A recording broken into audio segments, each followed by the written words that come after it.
Everyone, आप सबका स्वागत है अपने इस होस्ट हरलीन कोचर के साथ हमारे channel invest with Jasleen Bhalla में।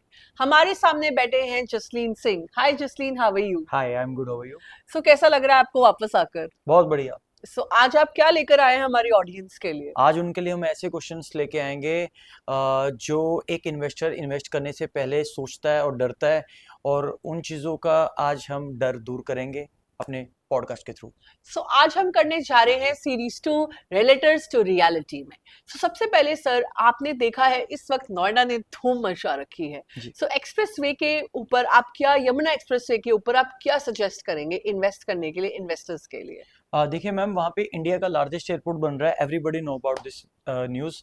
और इसके अलावा अगर मैं इंडस्ट्रीज़ की बात करूँ और कंपनीज़ की बात करूँ, बहुत सारी इंडस्ट्रीज़ लग रही हैं, बहुत सारी कंपनीज आ रही हैं बैक टू बैक, आप न्यूज़ में भी देख रहे हैं, और बहुत सारे डेवलपर्स भी आ रहे हैं वहाँ पे। मेरा ये मानना है कि वहाँ पर आज की डेट में प्लॉट हर कोई बेच रहा है, फ्लैट हर कोई बेच रहा है, स्टूडियो हर कोई बेच रहा है।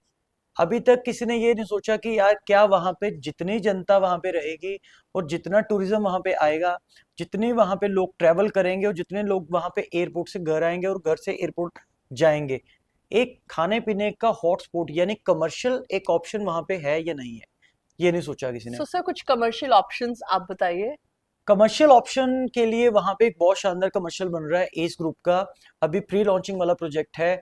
अगर किसी भाई बहन को बहुत अच्छी इन्वेस्टमेंट चाहिए, सेफ एंड सिक्योर इन्वेस्टमेंट चाहिए, तो this is the best and last opportunity for you, because इसका फेज 1 फेज 2 ऑलरेडी सोल्ड हो चुका है। फेज 3 में इसकी अलॉटमेंट लग रही है। अभी 10 लाख का ईओआई जा रहा है और इन्वेस्टमेंट भी 1 CR से स्टार्टिंग है।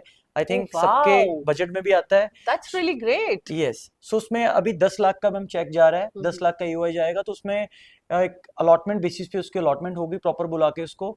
ऑलरेडी ए ग्रेड बिल्डर है, well experience and timely delivery, जो सेफ एंड सिक्योर इन्वेस्टमेंट करना चाहता है और फ्यूचर में एक 10% से लेके 12% तक की रिटर्न लेना चाहता है। So this is the perfect investment for you. Alright sir, that's great. I think in 1 crore, if you're getting something like that, I think you should not think twice about it.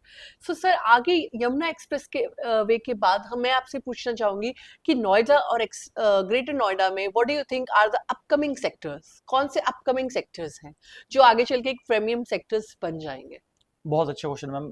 Noida के अंदर अगर मैं बात करता हूँ, sector 94 one of the best and mix land use concept के ऊपर। इसके अलावा आपके पास 96, 97, 98 एंड 129, ये नोएडा ग्रेटर नोएडा एक्सप्रेसवे के सबसे प्रीमियम अपकमिंग सेक्टर्स होंगे। आने वाले 4 से 5 साल में सुपर डुपर हिट होंगे ये इन्वेस्टमेंट। कुछ भी यहाँ पे मिले, जिस बजट में मिले, जो समझ आए, आंखें बंद करके इन्वेस्ट कर सकते हो, बहुत बूम करेंगे, mark my words. Okay, so that's really great. And sir, do you think that it will be safe to invest in Noida, or it will be better to invest in Greater Noida? Ma'am, Noida और greater Noida दोनों ही safe हैं, because authority अब बहुत ही strictly इनको देख रही है। बात एक आ जाती है एप्रिसिएशन की और लिविंग पर्पस, बिकॉज इन्वेस्टर देखेगा अपना एप्रिसिएशन कि मेरे को कहाँ मिलेगा, वो एक अलग आ जाएगा, और लिविंग पर्पस के लिए सेफ्टी देखेगा हर इंसान की, वो कौन सा बढ़िया है। देखिए, सेफ्टी दोनों तरफ है, डिपेंड करता है आप क्या टेस्ट लाइक करते हैं। है ना। ग्रेटर नोएडा वाला ग्रेटर नोएडा में देखेगा, उसको प्राइस वैसा मिलेगा और जेंट्री भी वैसी मिलेगी। जो नोएडा में देखेगा उसको प्राइस भी वैसा मिलेगा और जेंट्री भी वैसी मिलेगी। सो ये मैटर है मैम, और कुछ नहीं है, और एप्रिसिएशन भी उसके अकॉर्डिंग ही है। जी सर, आजकल एक फ्रॉड चल रहा है कि जब कस्टमर्स एक रियलिटर के पास जाते हैं या एक बिल्डर के पास जाते हैं, किसी भी पर्टिकुलर जो एक सेलर के पास जाते हैं, तो at the time of selling वो दिखाते कुछ और है project, but at the time of possession उनको मिलता कुछ और है, which is a big fraud going on. What are your comments on it? देखिए, ये अगर मैं बताना चाहूँगा कि जब कोई एंड यूज़र और इन्वेस्टर अपनी प्रॉपर्टी देखने जाता है, at the time of buying आप खुल के जरूर पूछिए एक ब्रोकर से, आप जिसके थ्रू भी आप प्रॉपर्टी ले रहे हैं, आप जरूर पूछिए कि क्या ये आप जो हमें दिखा रहे हो एज इट इज़ हमें सारा मिलेगा। आप रिटर्न में लीजिए, मेल पे लीजिए, बिकॉज बहुत बार क्या होता है कि जो बेचने वाला होता है वो एक सेल के लालच में बोल देता है, हाँ जी ये सब कुछ मिलेगा, ये curtain, cushion, sofa, Chandler, table, जो चीजें मॉडुलर किचन वो सब बोल देता है, उसमें सब मिलेगा आपको एज इट इज। तो इन्वेस्टर और एंड यूजर सोच लेता है माइंड में, मुझे तो भाई कुछ लाना ही नहीं है घर से, मेरा तो 3-4 लाख का सामान बच गया। बट पोजेशन पे उसको सरप्राइज मिलता है कि भाई वो 3-4 लाख का सामान तो मुझे चिपक गया, मेरे को लगाना पड़ेगा। सो वो एक सरप्राइज मिलता है।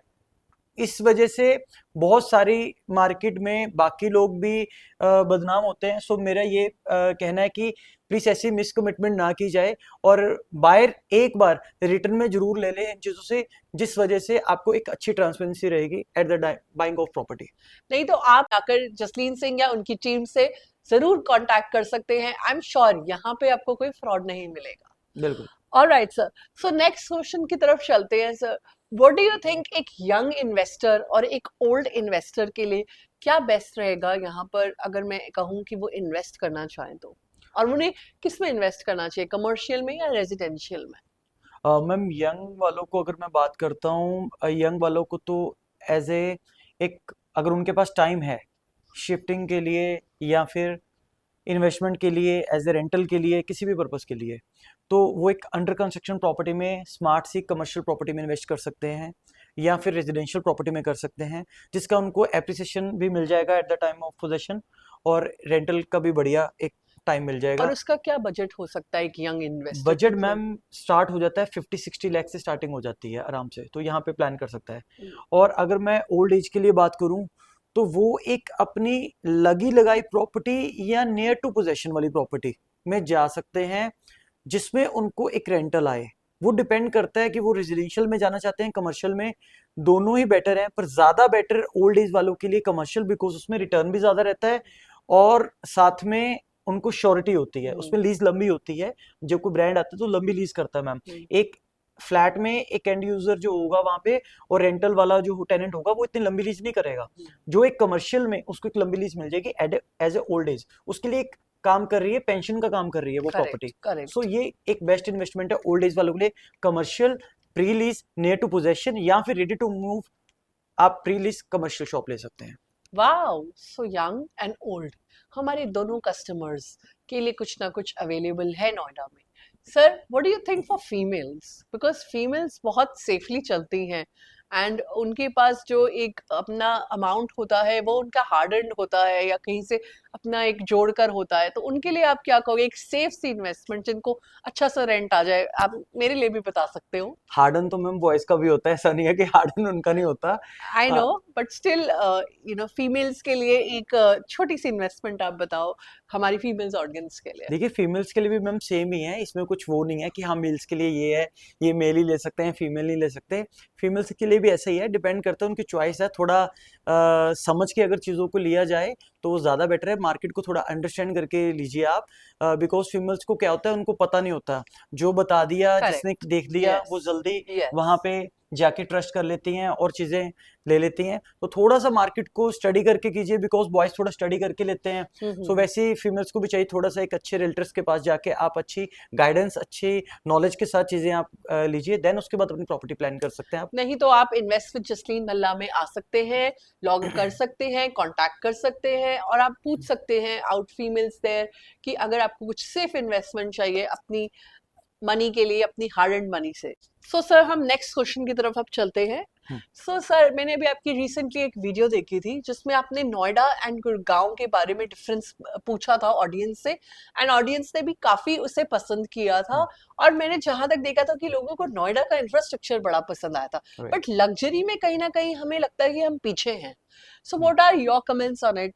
हमने वो लग्जरी यहाँ नहीं देखी जो हम गुड़गांव में देखते हैं। So what are your take on it? True ma'am, बहुत अच्छा क्वेश्चन है आपका मैम। देखिए ये बात अभी सच है कि हाँ, जो अभी लग्जरी राइट नाउ गुड़गांव के अंदर है वो नोएडा के अंदर नहीं है। बट हाँ, यहाँ पे प्लस पॉइंट क्या है, बेस्ट इंफ्रास्ट्रक्चर जो नोएडा का है वही मैम आगे लेके जाएगा आपको लग्जरी, उबर लग्जरी की तरफ नोएडा में। बिकॉज अभी आपने देखा होगा, मैंने कुछ सेक्टर्स बताए आपको, इन्हीं में एक बहुत शानदार लग्जरी ब्रांडेड अपार्टमेंट्स की लॉन्चिंग हो रही है। आने वाले 1-2-3 महीनों में आपको बहुत अच्छी अच्छी न्यूज सुनने को मिलेंगी नोएडा के अंदर। बहुत अच्छे अच्छे ब्रांडेड अपार्टमेंट्स आ रहे हैं नोएडा के अंदर।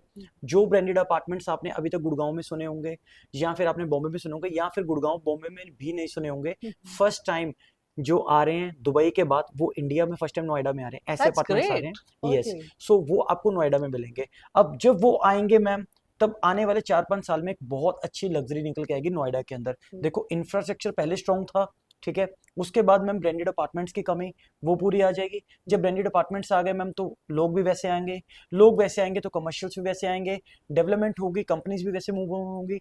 तो मैम इन्वेस्टमेंट के लिए और आगे जी एंट्री के लिए और लग्जरी के लिए नोएडा बहुत अच्छा बूम कर रहा है उसके अकॉर्डिंगली। और ये होगा, हो सकता है आप जो कह रहे हैं गुड़गांव से बेटर नहीं है, आने वाले टाइम में जिस हिसाब से यहाँ पे लैंड है, जिस हिसाब से यहाँ पे प्लानिंग है, ये गुड़गांव को भी बीट कर देगा, बिकॉज इनकी प्लानिंग बहुत स्ट्रांग है मैम। वाओ, दैट्स रियली जी। ग्रेट।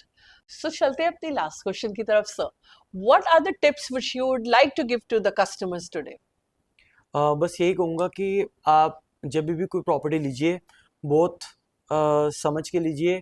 चैनल पार्टनर हमेशा की तरह बोलता हूँ, आज के डेट में बिल्डर से ज़्यादा इम्पोर्टेंट चैनल पार्टनर हो चुका है। कोई भी प्रॉपर्टी लीजिए, चैनल पार्टनर और बिल्डर बैकग्राउंड और लोकेशन देख के लीजिए, और जितना हो सके चीज़ें रिटर्न में लीजिए और ट्रांसपेरेंसी से, ठीक है, थोड़ा, और लेते हुए ज़्यादा दिमाग भी नहीं लगाना, बिकॉज ज़्यादा जो लोग सोचने लगते हैं उनके हाथ से डील निकल जाती है, ग्रैब नहीं कर पाते हैं, वो सोचने लगते हैं, बिकॉज सलाहकार बहुत हैं मार्केट में यार, कि यहाँ से यहाँ नहीं यहाँ ले लो, दूसरे से पूछेगा वो कहेगा नहीं दिल्ली ले लो, तीसरा कहेगा फरीदाबाद ले लो, चौथा कहेगा गाजियाबाद ले लो। सो सबके different different point of view है। सो ज़्यादा नहीं सोचना, थोड़ा बहुत आप सर्वे कर लो, थोड़ा बहुत आप देख लो कि किसी का एक्सपीरियंस है। मेरे हिसाब से जिसका एक्सपीरियंस अच्छा होगा वो आपको ज़्यादा बेटर आपको गाइड कर पाएगा, जिसने अच्छी आपको नॉलेज दे दी, बड़े तरीके से आपको चीज़ जच गई, पसंद आ गई, जस्ट डू इट, डन कर दीजिए उससे। ज़्यादा सोचेंगे तो प्राइस इंक्रीज हो जाएगा, तब तक चीज़ महंगी लेंगे आप, कम प्राइस में लेंगे, बढ़िया लेंगे और आगे भी बढ़ेंगे। Alright, thank you so much sir for coming to our show. Thank you. तो आज का एपिसोड हम यहीं खत्म करते हैं, और अगर आप लोगों की कोई क्वेरीज है या कोई क्वेश्चंस है तो आप नीचे कमेंट में पूछ सकते हैं, या आप चाहते हैं हम किसी पर्टिकुलर टॉपिक पे सर से दोबारा बातचीत करें तो उस टॉपिक्स को भी आप मेंशन कर सकते हैं नीचे कमेंट बॉक्स में। नीचे दिए गए नंबर पे आप कांटेक्ट करिए इन्वेस्ट विद जसलीन भल्ला में। यहाँ आपको जसलीन सिंह या उनकी टीम से कांटेक्ट हो जाएगा, एंड आप अपनी क्वेरीज पूछ सकते हैं सर से। Thank you so much. Thank you sir. Thank you.